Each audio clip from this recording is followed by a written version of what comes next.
చైత్రపురాణం. నారాయణం నమస్కృత్య నరం చైవ నరోత్తమం దేవీం సరస్వతీం చైవ తతో జయముదీరయేత్. ఒకప్పుడు ఋషులంతా కలిసి సూత మహర్షి దగ్గరికి వెళ్ళారు. ఓ మునీశ్వర, ఇది వరకు మాకు ఆశ్చర్యాన్ని కలిగించే కథలను ఎన్నింటినో మీరు మాకు చెప్పారు. ఇప్పుడు తత్వాన్ని, విషయాన్ని వినాలనుకుంటున్నాము. మాసములు 12 అని చెప్పారు కదా, వాటిలో శ్రేష్టమైన మాసమేది అని అడిగారు. యస్మిన్ స్నానేన దానేన సర్వమాస ఫలం లభేత్.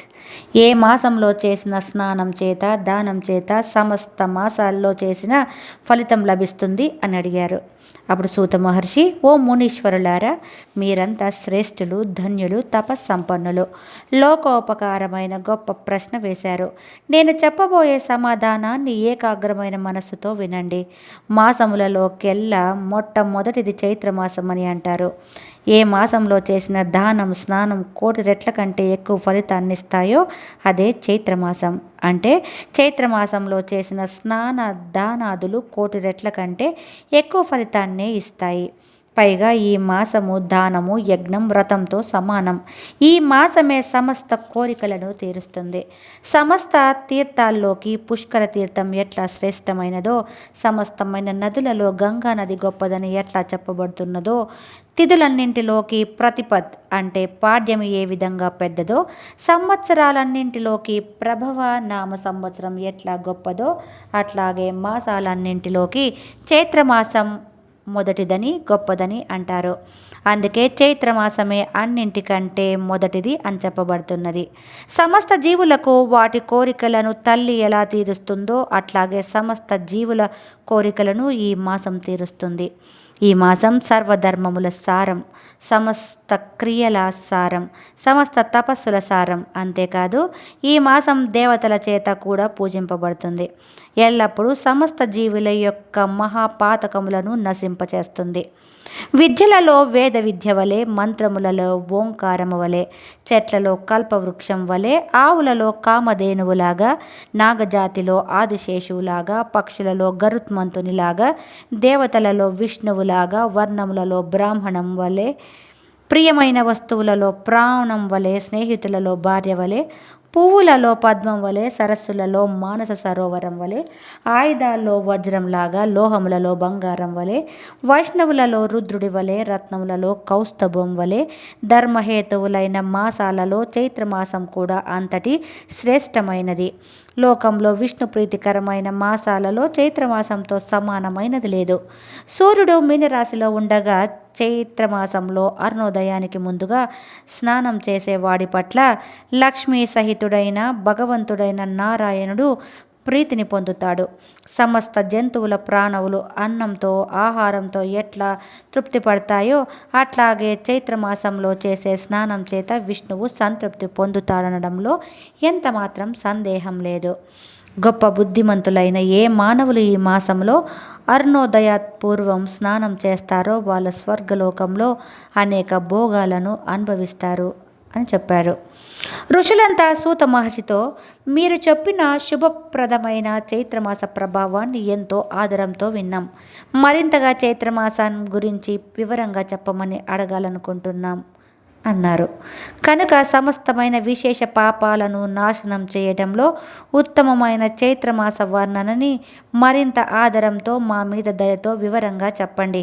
మీ వంటి దయాగుణం వల్ల వక్త ఈ జగత్తులో మరొకరు లేరు అన్నారు. అప్పుడు సూత మహర్షి, మునులారా, మీరు అడిగినట్లుగా చైత్రమాసం యొక్క వర్ణను వివరంగా చెప్తాను, వినండి అన్నారు. చైత్రంతో సమానమైన మాసం, కృతయుగంతో సమానమైన యుగం, వేదంతో సమానమైన శాస్త్రం, పుష్కరంతో సమానమైన తీర్థం, నీటిని దానం చేయడంతో సమానమైన దానం, భార్యతో సమానమైన సుఖము, ప్రయత్నంతో సమానమైన ధనం, జీవితం కంటే గొప్ప లాభం, ఉపవాసం ఉండడం కంటే గొప్ప తపస్సు, దానం కంటే గొప్ప సుఖము, దయతో సమానమైన ధర్మము, కంటితో సమానమైన వెలుగు, ఆహారం తినడం కంటే గొప్ప తృప్తి, వ్యవసాయాన్ని మించిన వ్యాపారం, ధర్మంతో సమానమైన ధనం, సత్యంతో సమానమైన యశస్సు, ఆరోగ్యం కంటే పైకి వెళ్ళడం, కేశవుని కంటే గొప్ప రక్షకుడు, చైత్రమాసం కంటే పవిత్రమైనది ఈ లోకంలో ఉండవు. ఇంద్రియాలన్నింటిలోకి అంటే అవయవాలన్నింటిలోకి శిరస్సు ఎట్లా శ్రేష్టమైనదని చెప్తారో అట్లాగే మాసాలన్నింటిలోకి శ్రేష్టమైనసి శిరస్సు వంటిది చైత్రమాసం అని చెప్పబడింది. చైత్రమాసంలో మానవులందరూ శాస్త్రంలో చెప్పినట్లుగా ప్రాతకాలంలో స్నానం చేయాలి, నియమాలను పాటిస్తూ శక్తికి మించకుండా వ్రతాన్ని ఆచరించాలి అని. ఈ మాసంలో మొదటి 9 రోజులు యమదంష్ట్ర పూరితాలు అని శాస్త్రం చెప్తుంది. కనుక వారి వారి శక్తిని, సామర్థ్యాన్ని, వైభవాన్ని, గురువు యొక్క అనుగ్రహం మేరకు దేవిని లేదా ఇష్ట దైవాన్ని ఆరాధన చెయ్యాలి. అట్లా దైవారాధన చేసిన వాడిని యముడి కోరలు ఏమీ చేయలేవు అనేది నిస్సందేహం. శాస్త్రం చెప్పింది అంటే అది శాసనమే. తప్పక ప్రతి ఒక్కరూ వ్రతాన్ని ఆచరించాల్సిందే. చైత్రమాసంలో ప్రాతకాలంలో స్నానం చేయడానికి ఎవరైతే ఒక అడుగు వేస్తారో వారు 100 అశ్వమేధ యాగాలు చేసిన ఫలితాన్ని పొందుతారనడంలో ఏమాత్రం సందేహం లేదు. స్థిరమైన చిత్తం గలవాడు స్నానం చేయాలనే సంకల్పం చేసినంత మాత్రం చేతనే 100 క్రతువులు చేసిన పుణ్యాన్ని పొందుతాడు అనడం నిస్సందేహం. చైత్రమాసంలో బయట ఉండే నీటిని ఆశ్రయించి సన్నిహితులై ఉండి శుభాలను కలిగిస్తాయి. సూర్యోదయం నుండి విష్ణుమూర్తి యొక్క ఆజ్ఞ ప్రకారంగా తీర్థాలు దేవతలు మానవులందరికీ హితం చేయాలనే కోరికతో బయట జలాన్ని ఆశ్రయించి ఉంటాయి. అప్పటికీ కూడా స్నానం చేయని వారికి దారుణమైన శాపాలను ఇచ్చి వారి వారి స్వస్థనాలకు వెళ్ళిపోతారు. కనుక తనకు హితం జరగాలని కోరుకునేవాడు తప్పనిసరిగా శాస్త్రం చెప్పిన సమయంలో స్నానం చెయ్యవలసిందే. అందుకనే ఈ చైత్రమాసం శేషశయనుడికి ఎల్లప్పుడూ అత్యంత ప్రియమైనదై ఉంటుంది. ఈ వ్రతాన్ని పాటించని వాడు చండరుడై జన్మిస్తాడు. అందుకే చైత్రమాసంలో స్నానం అంత గొప్పదైంది. చైత్ర స్నానం సకల పాపనాశనమని శ్రేష్ఠులందరూ మునులందరి చేత కూడా చెప్పబడుచున్నది. అందుకే నేను కూడా ఇంతటి గొప్ప సౌఖ్యములను వృద్ధి పొందించే చైత్రమాసం ఎంతో గొప్పది అని మీకు చెప్తున్నానన్నాడు. చైత్రమాసం గొప్పదనాన్ని వింటున్న మహర్షులు సూత మహర్షిని, అయితే ఈ మాసంలో దేనిని దానం చేయాలి, ఏది దానం చేస్తే ఏం ఫలితం వస్తుంది, ఎవరిని ఉద్దేశించి వ్రతం చేయాలి, ఏ తీర్థంలో స్నానం చేయడం వల్ల చైత్ర స్నాన మహాఫలం లభిస్తుంది, అసలు ఇది వరకు ఈ చైత్ర స్నానం చేసి అంతటి ఫలాన్ని పొందిన వారు ఎవరైనా ఉన్నారా, ఆ స్నానం చేసే విధానం ఏమిటి, దానిని ఎప్పుడు మొదలు పెట్టాలి, ఈ వివరాలన్నీ చెప్పమని ప్రార్థించారు. అప్పుడు సూత మహర్షి మునులతో ఈ విధంగా చెప్పడం మొదలుపెట్టాడు. సౌరాష్ట్ర దేశానికి ఒక రాజు ఉండేవాడు. అతడు పరమ ధార్మికుడు, సమస్త శాస్త్రములు తెలిసినవాడు, అన్నింటా జయాన్ని పొందేవాడు, పుణ్యము కీర్తి సంపాదించుకున్నాడు అనేవాళ్ళు అతడిని అందరూ. అతడి భార్య చంద్రావతి. ఆమె పరమ పతివ్రత. తన పతివ్రత ధర్మంతో భర్తని నిరంతరం సంతోషపరుస్తూ తృప్తిపరుస్తూ ఉండేది ఆ చంద్రావతి. అన్నీ ఉన్న సంతానం లేదనే చింతలో మునిగేవాడు ఆ రాజు. ఒకసారి ఆ రాజు భార్యతో కలిసి సైన్యాన్ని కూడా తీసుకొని అందమైన అనేక రకాల చెట్లతోనూ అనేక రకాల పక్షులతోనూ కూడిన అరణ్యానికి విహారానికి వెళ్ళాడు. భార్యతో కలిసి పల్లకి ఎక్కి ఉత్తమమైన ఆవన శోభను చూస్తున్నాడు.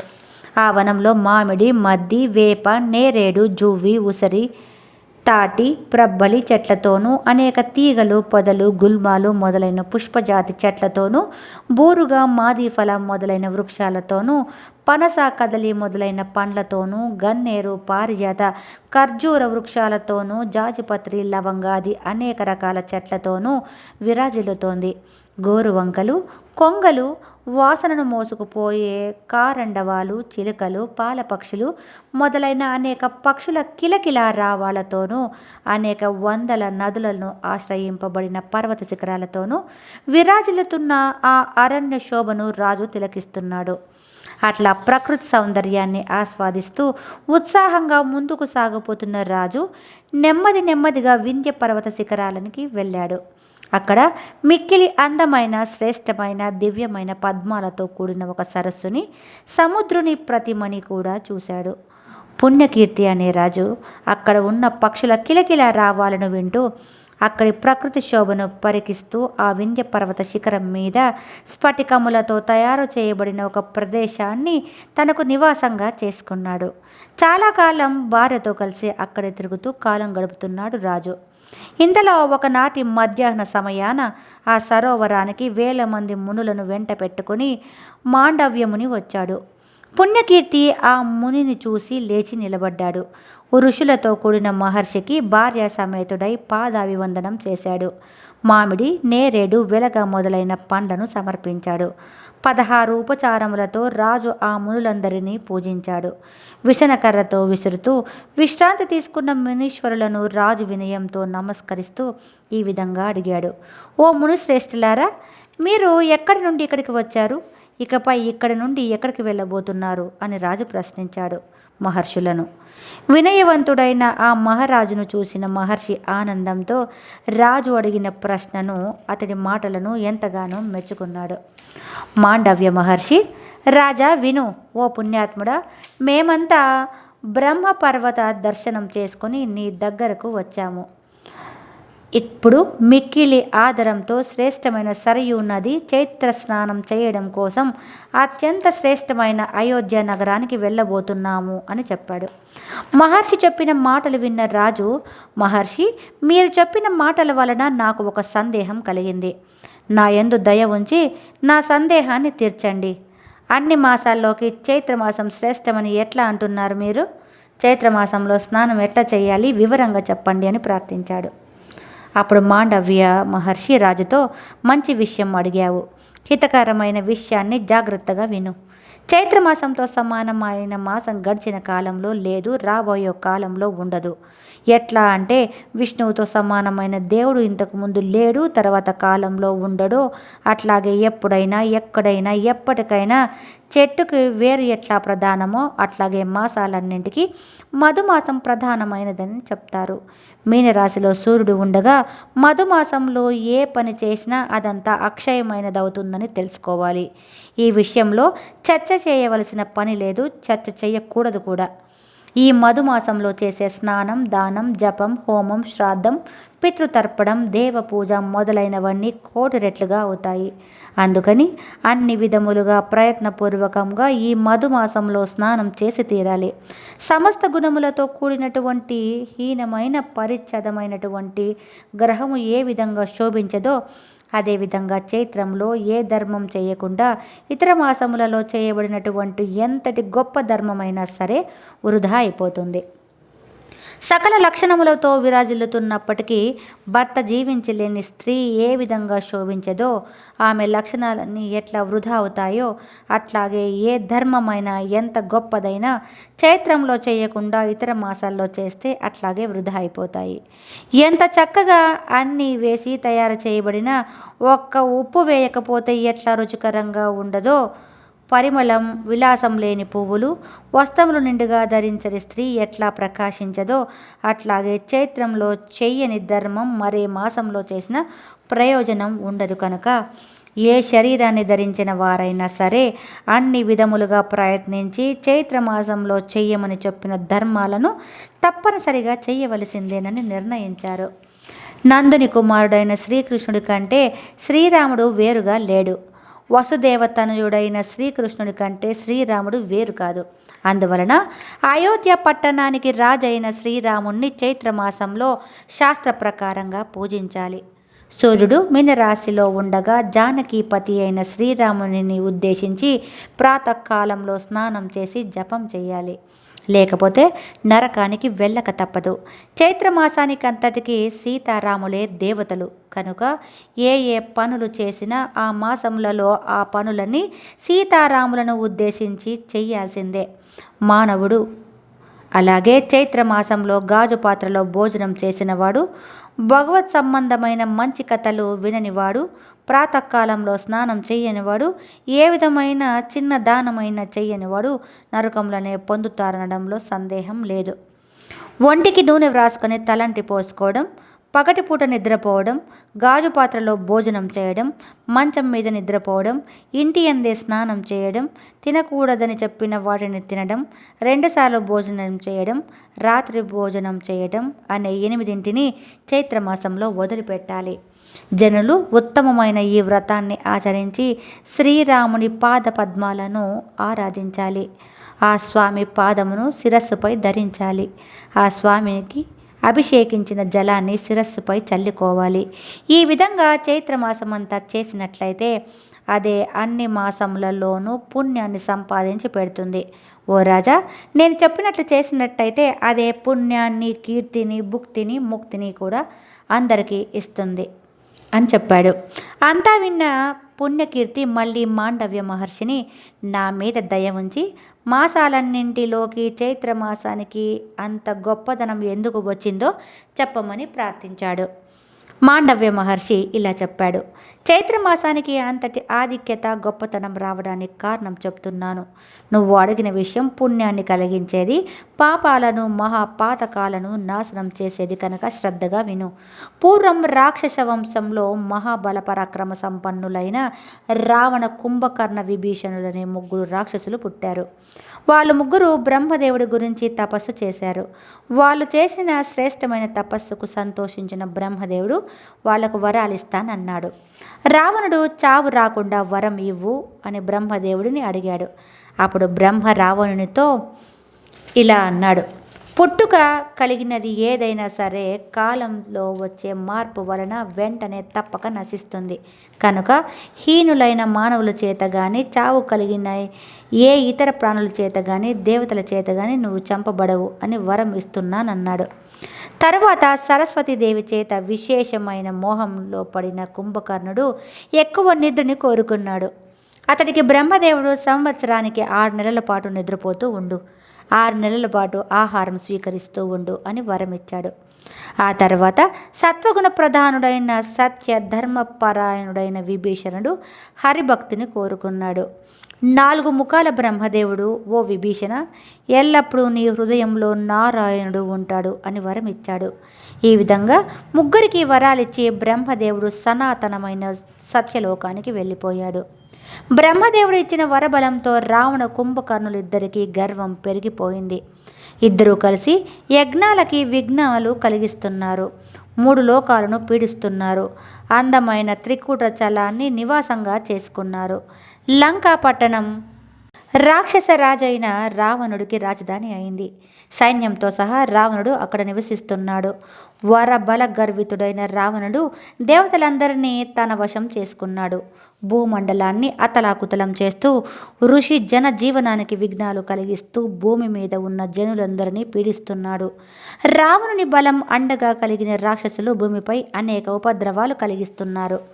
ఆ రాక్షసులు చేసే గోల భరించలేక భూదేవి దివ్య స్త్రీ రూపాన్ని ధరించి పాల సముద్రానికి చేరుకుంది. విష్ణుమూర్తిని శరణు వేడుకుంది. భూదేవి ప్రార్థనను విన్న శ్రీహరి, ఓ దేవి, నువ్వు ఏ పని మీద ఇక్కడికి వచ్చావు?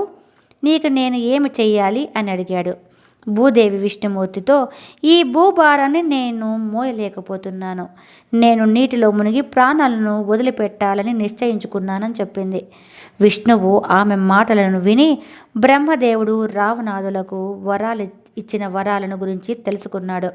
భూదేవితో, ఓ సుందరి, నువ్వు శరీరాన్ని విడిచిపెట్టవద్దు. నీ కోసమని, నిన్ను రక్షించడం కోసమని నేను మానవునిగా అవతరిస్తాను. రాక్షసులను సంహరించి నీకు కలిగిన భారాన్ని తొలగిస్తాను.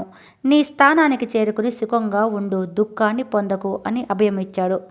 భూదేవి విష్ణుమూర్తి పవిత్రమైన మాట విని తన స్వస్థలానికి ఆనందంతో తిరిగి వెళ్ళింది.